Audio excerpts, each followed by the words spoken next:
3 match সিরিজের প্রথমটিতে হেরে যাওয়ায় বাংলাদেশের জন্য দ্বিতীয় টি-20 ছিল বাঁচা মরার লড়াই। সেই লড়াইয়ে জয়টা পেয়েছে বাংলাদেশ।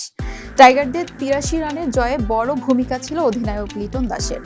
তার ৫০ বলে ৭৬ রান ও শামীম হোসেনের ৪৮ রানের ইনিংসে চ্যালেঞ্জিং পুঁজি পায় বাংলাদেশ। এরপর শরীফুল সাইফুদ্দিনের নিয়ন্ত্রিত বোলিংয়ে জয় তুলে নেয় বাংলাদেশ। ৭৬-এর ইনিংসের কারণে ম্যাচ সেরা হন লিটন।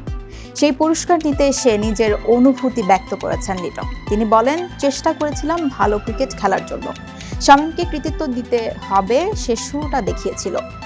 উইকেট ব্যাটিংয়ের জন্য ভালো ছিল। রিশাদ হোসেনের প্রশংসা করতেও ভোলেননি লিটন।